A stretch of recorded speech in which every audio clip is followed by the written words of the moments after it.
Olá, meus queridos, a paz do Senhor Jesus. Estamos de volta para mais uma aula da nossa escola bíblica Pão da Vida. E a aula que nós vamos estudar neste domingo, nesta semana, é a aula de número 5, Santa Ceia do Senhor, a Santa Ceia. O nosso texto áureo, ele diz o seguinte, está em 1 Coríntios 11, 25. Por semelhante modo, depois de haver ceado, tomou também o cálice, dizendo: Este cálice é a nova aliança no meu sangue.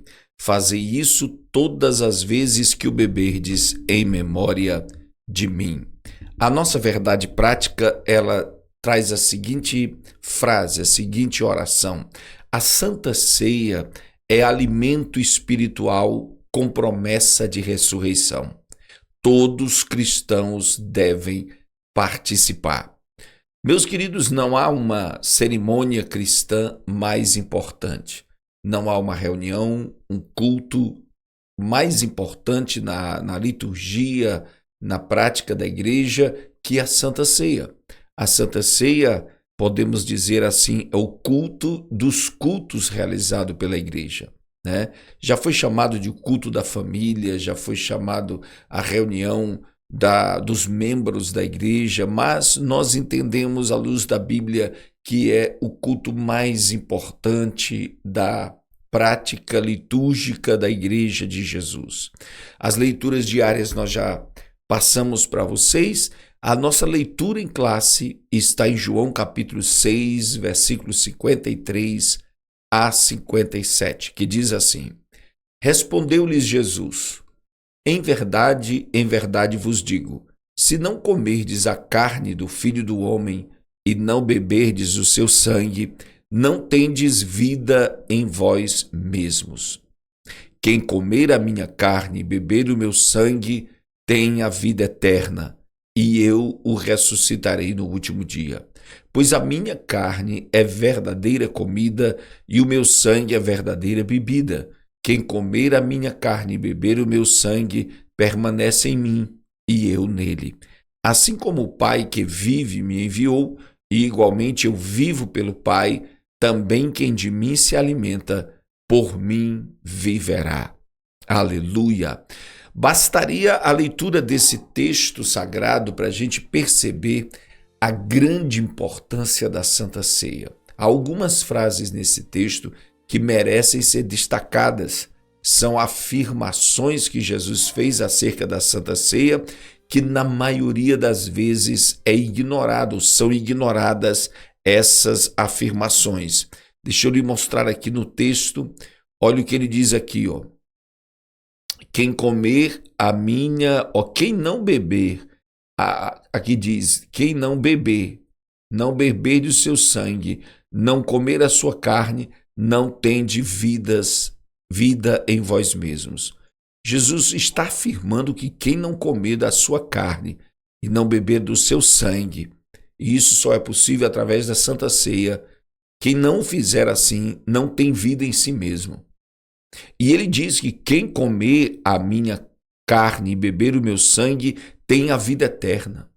Bastaria essas duas afirmações para mostrar que todo crente, todo aquele que crê, todo aquele que ama ao Senhor, todo aquele que quer servir a Deus, precisa participar dessa cerimônia espiritual da ceia do Senhor. Ele diz: a minha carne é verdadeira comida, o meu sangue é verdadeira bebida. E quem comer a minha carne e beber o meu sangue, permanece em mim e eu nele. Louvado seja Deus. E quem de mim se alimenta, olha só, quem de mim se alimenta, por mim viverá. Então veja que as afirmações são realmente muito importantes para a fé cristã. A Santa Ceia tem esse significado místico, espiritual, profético que merece ser compreendido por cada um de nós. Vamos à nossa lição entender a princípio o que é Santa Ceia. A princípio nós vamos alistar aqui duas verdades doutrinárias acerca da Santa Ceia que nós encontramos na palavra de Deus. Primeiro, a ceia foi instituída e ordenada por Jesus. Não é uma cerimônia elaborada, criada pela igreja como tradição, como convenção. Não, ela foi instituída, organizada e ordenada a sua prática pelo próprio Jesus. Na noite em que Jesus foi traído, ele estivera com os discípulos para comer a Páscoa dos judeus. Os irmãos sabem que a Páscoa era a mais importante festa dos judeus.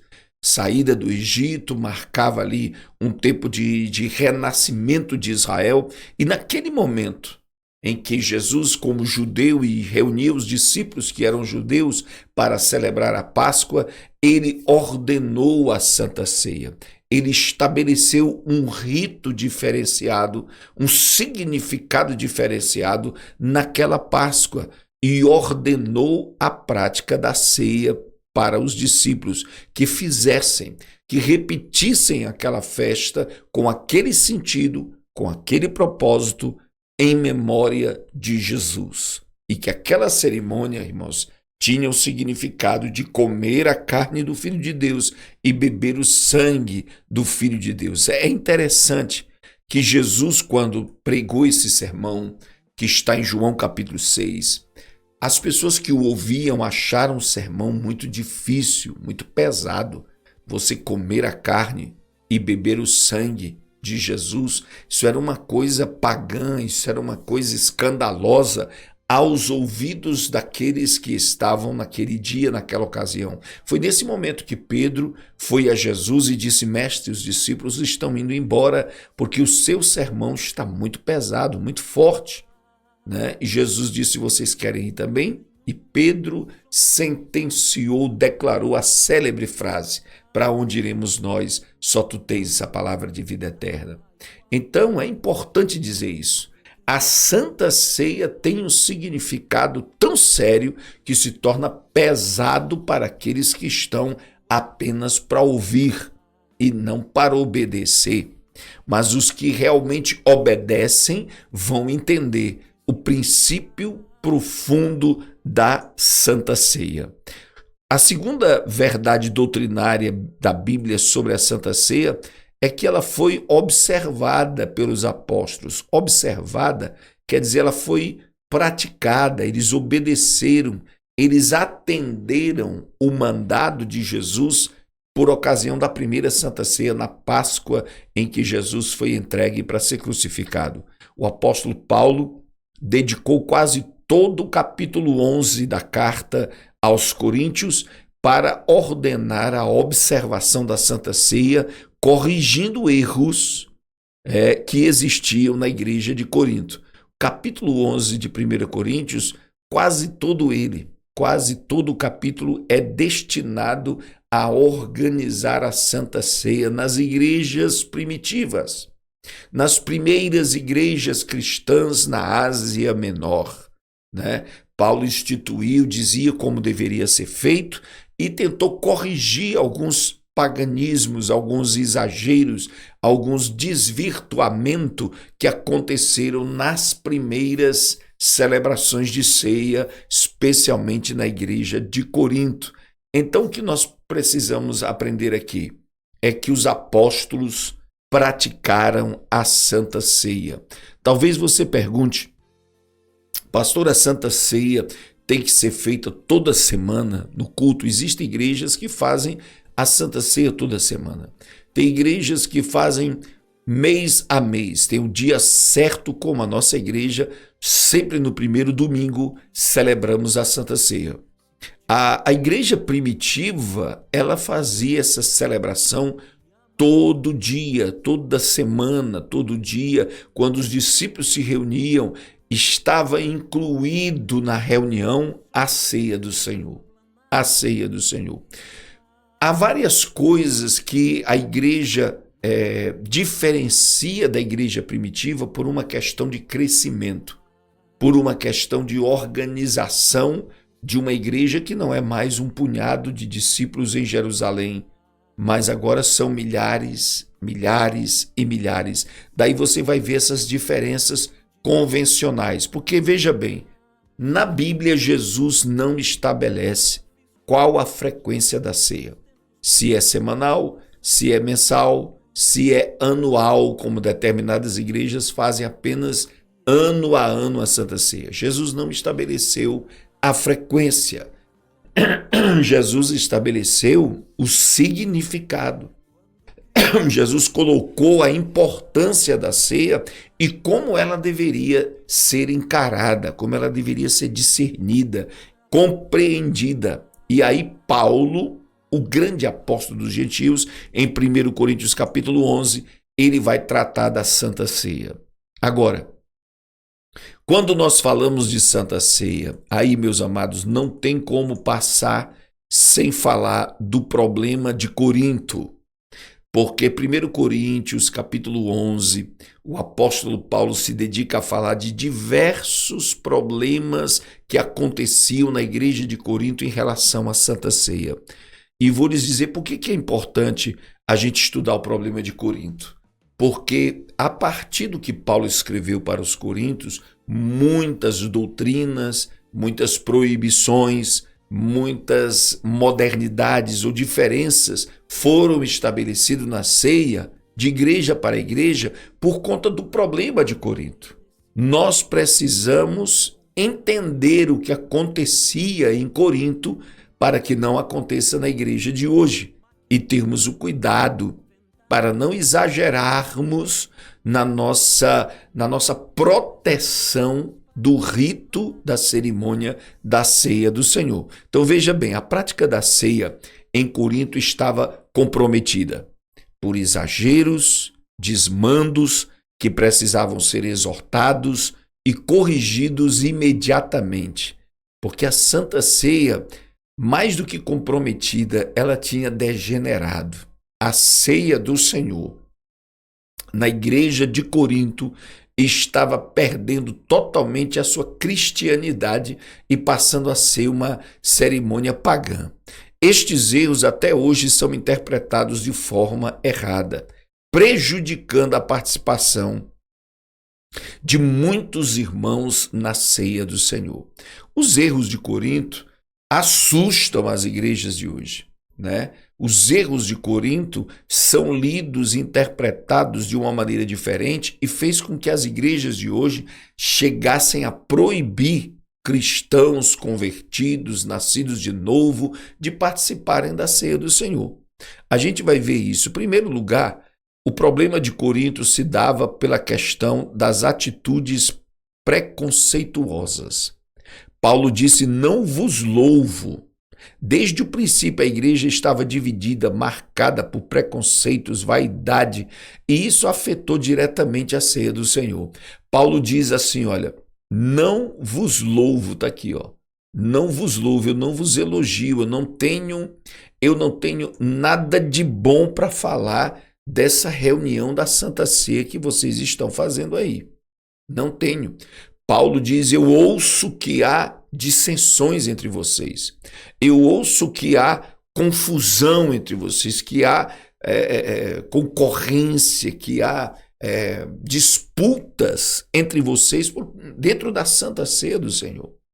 A ceia estava dividida, estava marcada pela vaidade de uns, preconceito de outros, precipitação, uma carnalidade havia tomado. Se você se lembra, em 1 Coríntios capítulo 3, Paulo diz que os coríntios são carnais, são infantis. De qualquer coisa eles fazem uma razão de arrogância, de disputa. Você lembra que uns diziam em Corinto, eu sou de Pedro, outros diziam, eu sou de Apolo, outro dizia, eu sou de Paulo, e outro dizia, eu sou de Cristo. Eles, em qualquer situação, eles queriam disputar. E aí, veja bem, deixa eu mostrar isso para você. Essa disputa, essas atitudes preconceituosas, essas atitudes que dividiam o povo de Deus em Corinto, fez com que uns se sentissem mais santos, mais dignos de participar da ceia, e outros eram julgados indignos e incapazes de participar da ceia. Esse é a essência, o princípio do problema da igreja de Corinto em relação à Santa Ceia. Na continuidade, a gente vai tornar isso mais claro. Veja, não é a ceia que comeis. Olha o que Paulo declara. Quando vós vos reunirdes para a ceia, não é a ceia do Senhor que comeis. Paulo denuncia que eles fazem banquetes, até se embriagam, distorcendo a reunião e anulando a ceia. Está em 1 Coríntios capítulo 11, verso 20 a 22. Paulo diz, quando vocês se reúnem para fazer a ceia, há tantas motivações erradas, há tanto espírito errado no coração de vocês, que não é a ceia do Senhor que vocês estão tomando. Isso é muito sério, porque podemos desvirtuar as reuniões da igreja, inclusive a ceia, se as nossas motivações, se a nossa postura, se a nossa atitude estiver errada. Nós estamos ali fazendo um piquenique, nós estamos ali comendo um lanche, nós estamos ali fazendo um banquete, mas não é a ceia que nós estamos celebrando. E por que Paulo disse isso, né? Ele chegou a dizer, amados, que cada um toma a sua ceia em particular. Se você puder abrir a sua Bíblia, vamos dar uma olhada em 1 Coríntios 11, versículo 20 a 22. Nós vamos encontrar Paulo dizendo isso, que enquanto um passa fome, o outro acaba comendo, acaba até se embriagando, né? Veja aqui 1 Coríntios capítulo 11, versículo 20 a 22. 1 Coríntios 11, versículo 20. Olha o que diz aqui, ó. Não é a ceia do Senhor que vocês comem, pois na hora de comer, cada um trata de comer a sua própria ceia. A sua própria ceia. Se você ver no versículo 21, tá aqui, ó. Cada um come a sua própria refeição, a sua própria ceia. Quer dizer, não era a ceia do Senhor, era a ceia dele, da sua vaidade, da sua arrogância, da sua disputa. Alguns levavam de casa, sabe? Levavam alimentos a mais, levavam garrafas de vinho, levavam um banquete próprio. Eles não discerniam. Eles não entendiam que era a ceia e faziam dessa ceia uma coisa horrível. Aí no verso de 22 ele diz, e assim, enquanto uns ficam com fome, outros chegam até a ficar bêbados. Presta bem atenção que Paulo diz, enquanto uns ficam com fome. Quem eram esses que ficavam com fome? Eram aqueles que eram julgados indignos e não eram permitidos de participar da ceia. Eles não eram permitidos. Eles não participavam, eles ficavam olhando aqueles outros se embriagarem, exagerarem, né? Tomarem sua própria ceia. Isso aqui é muito profundo, é muito forte, né? Então, veja o que acontece. Alguns se achavam espirituais, tomavam a sua própria ceia, enquanto outros ficavam com fome, né?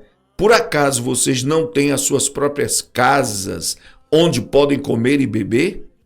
Ou será que preferem desprezar a igreja de Deus e envergonhar os que são pobres? O que significa isso? Enquanto alguns que passavam fome, vamos dizer, dentro do contexto da ceia, Paulo diz, uns passam fome. Quer dizer, porque a ceia primitiva tinha também um jantar. Como na Páscoa, tinha um jantar e tinha os elementos estabelecidos por Jesus. E muitos dos irmãos pobres levavam apenas um pedacinho de pão, um pouquinho de vinho, e era isso que eles comiam, e não havia unidade, não havia manifestação da graça. O que isso tem a ver conosco hoje?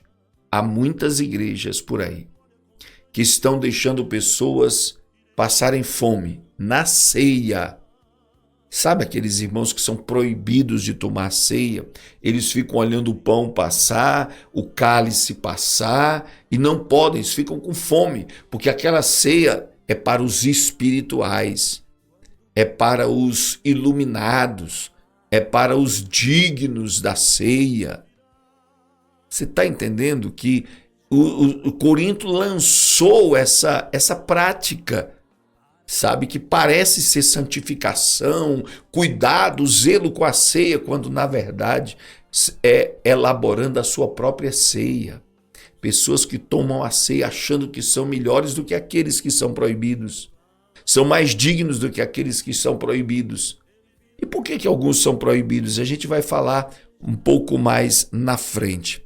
Comer indignamente, em 1 Coríntios 11, verso 27 a 30, comer indignamente estava ligado ao fato de não discernir o significado da ceia do Senhor.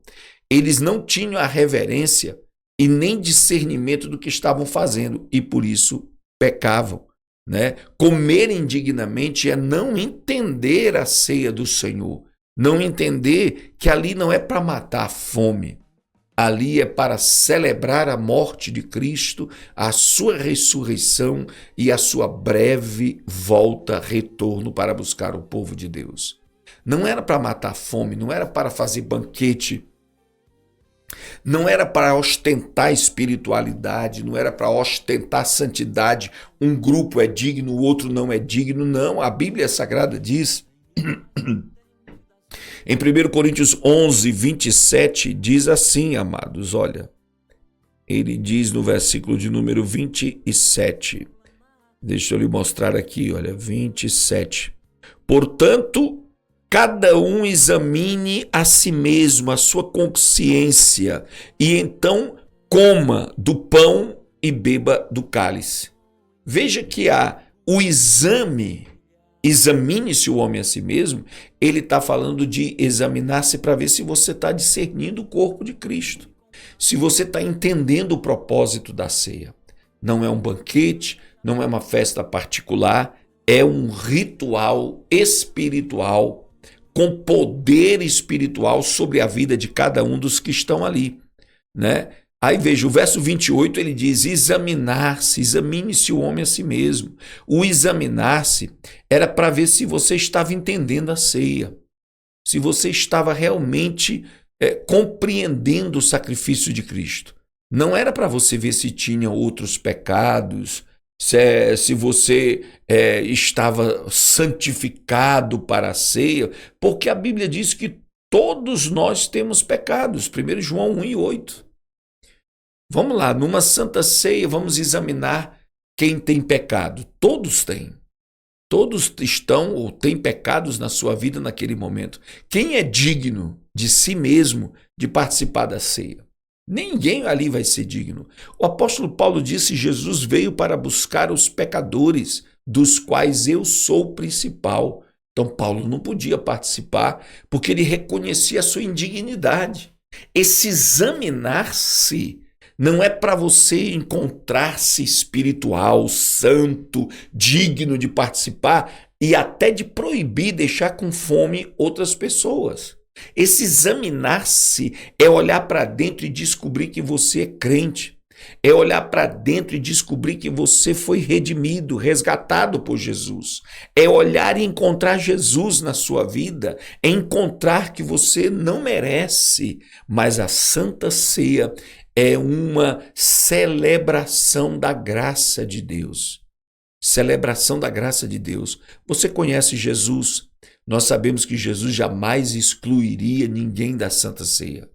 Você sabe quem participou da primeira ceia, da estreia, do lançamento da ceia do Senhor? Judas Iscariotes. Judas Iscariotes. Talvez eu ou você, essas demais igrejas que estão por aí, teria proibido Judas. Judas, você não vai participar porque você está escondendo o ouro, você está escondendo o jogo. Talvez até alguns pastores de dia de hoje não permitiria Pedro, você não vai participar da ceia porque você acabou de negar Jesus, você negou Jesus e não vai participar da ceia do Senhor. Aí, quem sabe você é muito dúbio, Pedro, você é fraco, Tomé, você não é muito crente, você não vai participar da ceia. Sabe? Talvez eles encontrassem erros uns nos outros, mas o examinar-se primeiro, irmão. Não, eu não tenho autoridade para examinar o meu próximo, se ele pode ou não participar da ceia. Porque o verbo utilizado é examine-se a si mesmo, olhe para a sua consciência, olhe para dentro de você e veja o que nós vamos grifar aqui, ó. O exame não era impeditivo, mas para participação correta. Assim, coma. No texto não diz examine-se para ver se você pode participar, não. Examine-se a si mesmo e coma. Participe, examine com que profundidade você vai participar, examine com que intensidade. É para você participar o exame, é para você buscar em Deus. Você vai se achar indigno, você vai se achar incapaz, mas você tem que enxergar na ceia a força que você está precisando, a graça que você está precisando, a unção de Deus na ceia do Senhor para você participar. E aqui, meus amados, vamos dar uma olhada no problema atual. O problema atual nas igrejas. Atualmente, em nome de um zelo religioso, veja bem, irmãos, em nome de um zelo, de um cuidado, coisas semelhantes acontecem nas igrejas evangélicas em relação à Santa Ceia. Primeiro, é o impedimento da participação, né? É triste essa realidade. Veja só. A lista de impedimentos de participação da ceia é enorme. A lista de quem não pode participar da ceia é gigante, deixando dezenas de irmãos meses, anos, às vezes uma vida inteira, sem poder participar da ceia. Isso é terrível. Isso é terrível. Um dos mais conhecidos e comuns é a irmã que se converteu, se batizou, quando permitem se batizar, porque às vezes nem permite se batizar, mas não pode cear porque o marido não é crente e não quer casar. Ela não é casada com o marido. Então, na maioria das igrejas, ela não vai ser permitida nem se batizar nas águas, né? E também não vai poder participar da ceia, ela vai ficar de fora da ceia. Mas a culpa de não casar não é dela. A culpa é do marido que não é crente e não quer casar. E aí, ela vai divorciar? É outro pecado que deixa a pessoa sem poder participar da ceia. Então ela estará condenada por essa igreja, por essa tradição, por essa atitude, o zelo sem entendimento, como diz em Romanos capítulo de número 12, né? Capítulo 10 de Romanos, zelo sem entendimento. Vão condenar essa irmã a vida toda, o tempo que ela viver com esse marido que não é crente, sem poder participar da ceia, né? A irmã fica impedida por tempo indeterminado. Aí a pergunta vem, ela vai para o céu? Eles respondem, ela vai para o céu. Se Jesus vir, ela vai para o céu. Bom, se ela pode, ela é digna de entrar no céu? Se ela pode ir para o céu, se ela está salva em Jesus, por que ela não pode participar da ceia? Né?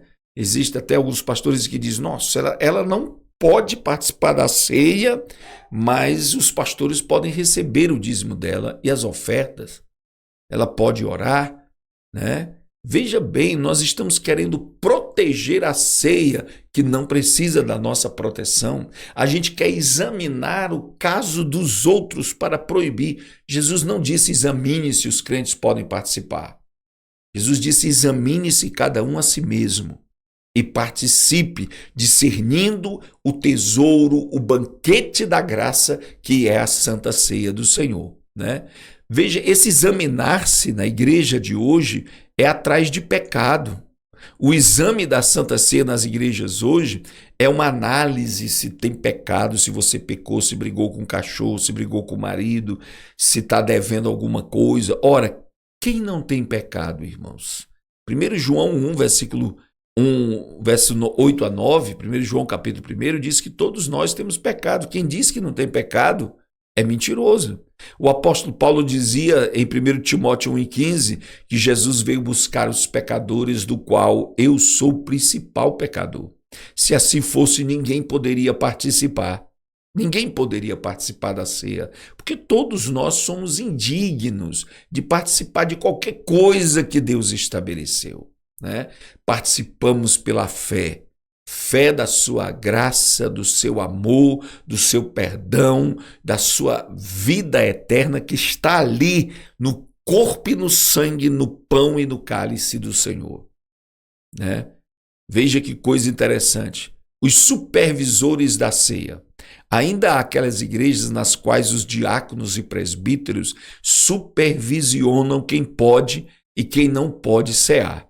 Várias pessoas com a mão estendida para pegar o pão foram impedidas, proibidas de participar, por causa da roupa, por causa da maquiagem, por causa da intransigência dessas igrejas.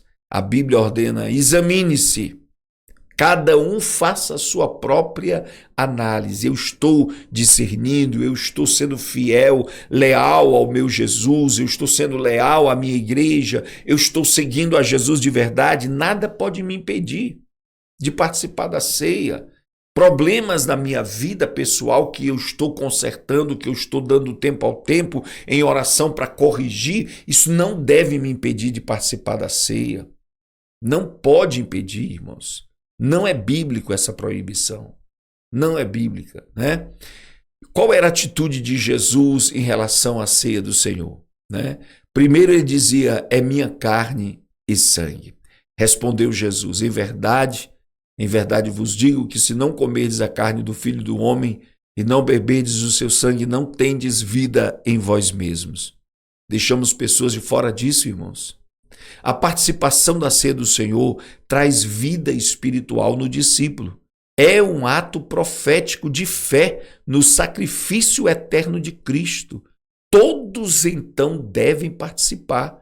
Jesus tinha uma visão muito positiva, participativa da ceia. Ele diz: vocês têm que comer e beber, comer a minha carne e beber o meu sangue para ter parte comigo, para que eu os ressuscite no último dia, como diz em João capítulo 6.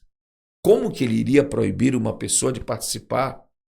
Como que ele iria excluir? Como que ele iria concordar com as proibições, a seletividade das igrejas dos nossos dias?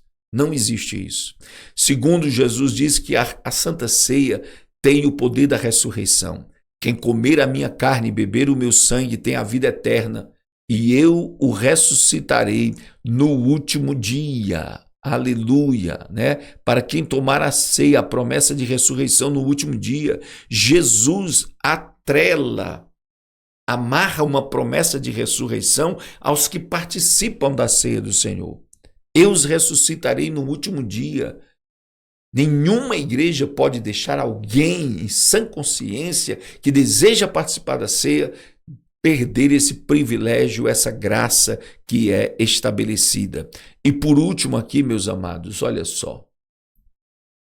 Deixa eu encontrar o meu mouse aqui. Por último, veja só. Em memória de mim. A expressão em memória de mim quer dizer é uma celebração que Cristo fez por nós. Nenhuma igreja ou autoridade eclesiástica pode impedir um crente de adorar, celebrar a morte de Cristo através da ceia do Senhor.